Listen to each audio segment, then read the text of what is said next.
Hello friends, welcome you all to your channel pharmacy zone. मैं हूं आशुतोष शुक्ला। दोस्तों, हम लोग पढ़ रहे हैं बी फॉर्म इस सेमेस्टर के सब्जेक्ट फार्मास्यूटिकल रेगुलेटरी साइंस की यूनिट 3 को। और आज का हमारा टॉपिक है ASEAN कॉमन टेक्निकल डॉक्यूमेंट, या जिसे कि हम ACTD के नाम से भी जानते हैं।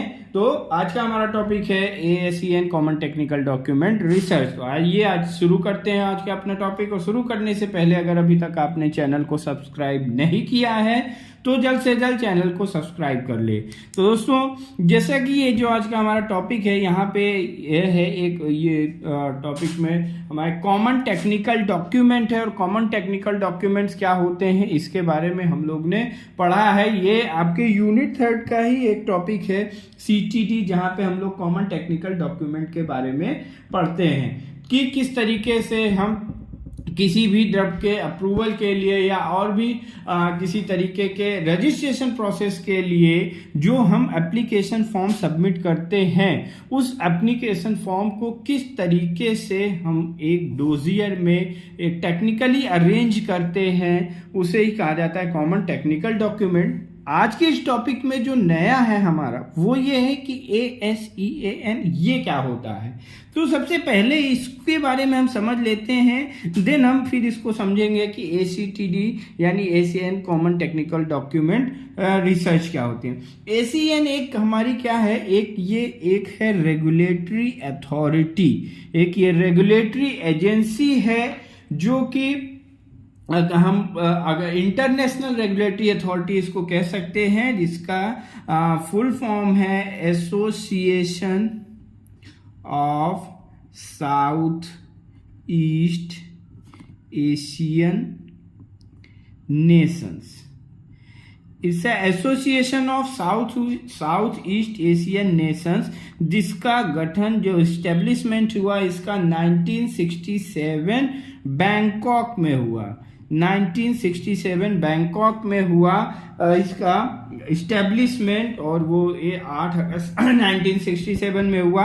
और इसके अंतर्गत एशियन जो भी ये एसोसिएशन है, इसके अंतर्गत 10 कंट्रीज आती हैं, 10 कंट्रीज आती हैं। और वो जो 10 कंट्रीज हैं आपका, जब 1967 में ये स्टार्ट हुआ तो ये स्टार्ट हुआ इंडोनेशिया के साथ, फिर थाईलैंड के साथ, Indonesia, Thailand, Malaysia, Philippines and Singapore. ये आपकी ये जो 5 कंट्रीज थी, इन्होंने एक मीटिंग की। इन सभी कंट्रियों के जो मिनिस्टर्स थे, जो फॉरेन मिनिस्टर्स थे, उन सब ने एक मीटिंग की। और मीटिंग पे इन लोगों ने एक ये प्रस्ताव किया, या आप कह सकते हैं कि उस मीटिंग के कंक्लूजन में ये आया कि ASEAN यानी इस रेगुलेटरी अथॉरिटी का गठन हुआ। फिर फर्दर इसमें और भी कंट्रीज, ये 5 कंट्रीज और इंक्लूड हुई, जिसमें है आपका ब्रुनेई डेरुसलम है, कंबोडिया है, इंडोनेशिया है, म्यांमार एंड आपका फिर लाओ PDR एंड वियतनाम। ये 5 कंट्रियां और ऐड हुई। फर्दर ये भी कंट्रियां इसमें ऐड हुई। और इन जो ये एसोसिएशन है, इस एसोसिएशन का जो मोटिव था, वो मोटिव ये था कि यहाँ पे एक हम जैसे कि ICH जो गाइडलाइंस है हमारी, ये क्या है, एक हार्मोनाइजेशन लाते हैं। तो ये इन कंट्रियों का कि इकोनॉमी हमारी अच्छी से ग्रो कर सके, जो भी प्रोडक्ट फ्लो अच्छा हो, बिजनेस अच्छा हो, उसके लिए इन लोगों ने एक कॉमन गाइडलाइंस जारी की।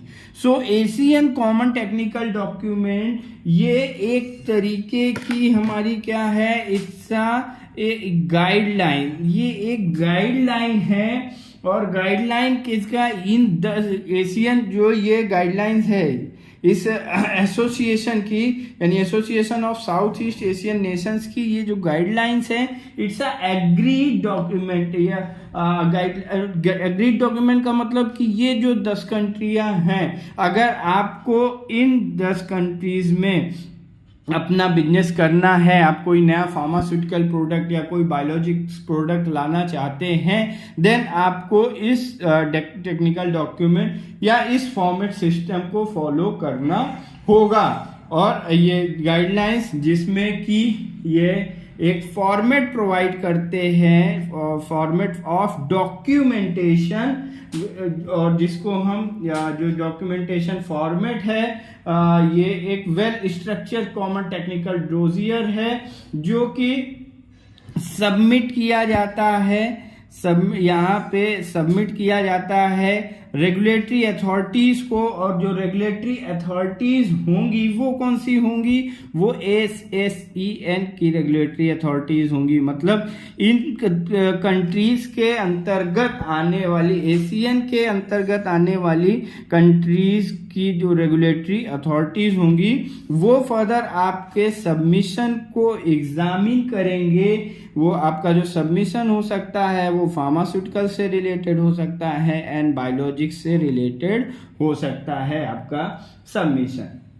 जो ASEAN क्या है, ये एक बार इसको फिर से समझ लेते हैं। ASEAN एक आपका साउथ ईस्ट एशियन नेशंस का एसोसिएशन है। इसके अंतर्गत 10 कंट्रीज आती हैं जो ASEAN गाइडलाइंस को फॉलो करती हैं। अब आपको ASEAN एक, अगर हम जो ASEAN के अंतर्गत आने वाली कंट्रीज में किसी नई ड्रग का अप्रूवल लेना चाह रहे हैं, किसी बायोलॉजिकल बायोटेक्नोलॉजिकल प्रोडक्ट का अप्रूवल लेना चाह रहे हैं, तो इस एशियन कंसर्न रेगुलेटरी अथॉरिटीज को हमें एप्लीकेशन सबमिट करना होगा। और वो एप्लीकेशन की फॉर्मेटिंग क्या होगी, इसकी गाइडलाइन आपको यहाँ पे एशियन कॉमन टेक्निकल डॉक्यूमेंट के अंतर्गत मिलती है। और ये जो गाइडलाइंस है यहाँ पे प्रॉपर एक इसकी जब हम गाइडलाइंस पे जाएंगे तो यहाँ पे हमें एक प्रॉपर फॉर्मेटिंग मिलेगी कि किस तरीके से हमें कौन से डॉक्यूमेंट को सबमिट करना है। और यहाँ पे भी वही है जैसा कि हम लोगों ने CTD और ECTD में पढ़ा था कि जो भी इसमें इस फॉर्मेट को सबमिट करते के समय जो यहाँ पे हम डॉक्यूमेंटेशन करेंगे, वो डॉक्यूमेंटेशन जो होना चाहिए उसमें जो भी लेटर्स होने चाहिए वो ट्रांसपेरेंट होने चाहिए, ट्रांसपेरेंट एंड एम्बिजियस होने चाहिए, यानी कि प्रॉपरली क्लियरली वो उसमें ट्रांसपेरेंसी होनी चाहिए। अगर देखा जाए उस प्रॉपर वो पढ़ने में आने चाहिए, और ताकि उस जो भी वहाँ पे डाटा सबमिट किए जा रहे हैं उनका रिव्यू आसानी से किया जा सके और जो भी हमारे रिव्यूअर्स हैं उस डाटा को प्रॉपरली वो एसेस कर सके। और टेस्ट और जो भी उसमें मार्जिन्स होंगे, जो टेक्स्ट होंगे, जो मार्जिन्स होंगे वो प्रॉपर होने चाहिए। और यहाँ पे जो पेपर साइज होगा वो A4 साइज पेपर होगा या फिर US के अकॉर्डिंग 8.5 × 11 इंचेस का पेपर होगा। और लेफ्ट हैंड की जो मार्जिन होगी, जो लेफ्ट हैंड मार्जिन होनी चाहिए वो लेफ्ट हैंड मार्जिन इनफ होनी चाहिए, या हम कह सकते हैं left hand margin right hand margin से थोड़ी ज़्यादा होनी चाहिए, क्योंकि अगर उसकी हम फोटोकॉपी भी कराते हैं या जेरोक्स भी कराते हैं तो उस समय वहाँ पे प्रॉपर जो भी मतलब वो उसमें कोई भी तरीके का ऑब्स्ट्रक्शन ना आए। या अगर हम बाइंडिंग करा रहे हैं, लेफ्ट हैंड मार्जिन अगर हमारी ज़्यादा नहीं होगी तो ड्यूरिंग बाइंडिंग हमारे जो भी टेक्स्ट है उसमें वो डिस्टर्ब हो सकते हैं। और जो उसका फॉन्ट स्टाइल होगा वो टाइम्स न्यू रोमन में होगा, font style times new Roman में, एंड फॉन्ट साइज होगा आपका 12 फॉन्ट साइज होगा। और यही कि प्रॉपर और सभी पेजेस में पेज नंबरिंग प्रॉपर होनी चाहिए, सभी पेज नंबर में प्रॉपर पेज नंबर रहना चाहिए। और वो जो पेज नंबर होना चाहिए फर्स्ट पेज से एंड लास्ट पेज तक पेज नंबरिंग होनी चाहिए, जिससे कि उसके जो भी अगर ये एक प्रॉपर फॉर्मेटिंग में होगा तो वहाँ से एसेस करने में, उसको रिव्यू करने में आसानी होगी। तो ये है। और इसमें हम यहाँ पे ये भी एक बार देख लें कि स्कोप मीन्स कि कौन इसका क्या क्या यूज किया जा सकता है। मीन्स कि यहाँ पे एशियन कॉमन टेक्निकल डॉक्यूमेंट किन किन तरीके के रजिस्ट्रेशन के लिए ये या किस तरीके की अप्रूवल प्रोसेसेस के लिए ये यूज़ किया जाता है। तो फर्स्ट इसका हम अगर NCE यानी कि कोई नॉवेल केमिकल या न्यू केमिकल एंटिटी का अप्रूवल चाह रहे हैं इन एशियन कंट्रीज में, देन आपको इसका एशियन कॉमन ACTD यानी एशियन कॉमन टेक्निकल डॉक्यूमेंट को फॉलो करना होगा। अगर कोई बायोटेक्नोलॉजी रिलेटेड प्रोडक्ट का हम अप्रूवल चाह रहे हैं, वो उस बायोटेक्नोलॉजिकल प्रोडक्ट भी हमारा एशियन कॉमन टेक्निकल डॉक्यूमेंट के अंतर्गत आएगा। MAV यानी अगर जो भी हमारा एग्जिस्टिंग फार्मास्यूटिकल या बायोटेक्नोलॉजिकल प्रोडक्ट है उसमें कोई मेजर वेरिएशन है, देन या कोई MIVs यानी कि कोई माइनर वेरिएशन है, या हम G यानी कि जेनरिक प्रोडक्ट का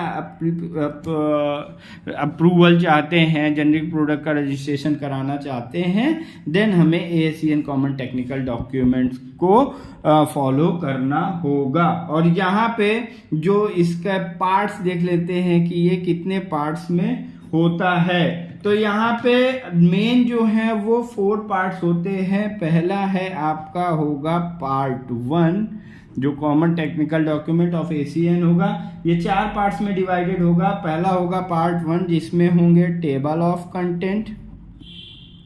पार्ट 1 में आपके टेबल ऑफ कंटेंट होंगे, एडमिनिस्ट्रेटिव डाटा होगा, administrative data and product information. Table of content होगा सबसे पहले, उसके बाद एडमिनिस्ट्रेटिव डाटा यानी कि कौन इसको मीन्स एप्लीकेंट कौन है उससे रिलेटेड इंफॉर्मेशन, एंड देन फिर प्रोडक्ट रिलेटेड इंफॉर्मेशन मीन्स कि क्या प्रोडक्ट का क्या मेन API है, उसका मोड ऑफ एक्शन क्या है, साइड इफेक्ट क्या है, व्हाट इज फार्मास्यूटिकल कैटेगरी, उसका फार्माकोलॉजिकल क्लासेस, ये सारी चीजें इसमें होंगी। देन पार्ट 2 होगा आपका। पार्ट 2 में प्रोडक्ट की क्वालिटी रिलेटेड इंफॉर्मेशन होंगी। Part 2 should contains quality document. इसके एशियन कॉमन टेक्निकल डॉक्यूमेंट के पार्ट 2 में क्वालिटी रिलेटेड प्रोडक्ट की जो हमारी क्वालिटी रिलेटेड इंफॉर्मेशन है वो होंगी। और देन पार्ट 3 आपका जो होगा इसमें पार्ट 3 में नॉन क्लिनिकल डॉक्यूमेंट। ये लगभग सेम होगा जैसे कि हमने CTD और ECTD में जो भी पार्ट थे, जो वहां पे हमने मॉड्यूल्स पढ़े थे, ये लगभग उसी के से सेम होगा। देन पार्ट 3 में non clinical document. Non clinical studies में हम प्राइमरी फार्माकोडायनेमिक्स स्टडी यहाँ पे शो करेंगे। Then secondary pharmacodynamic study, safety pharmacological study and safety pharmacological.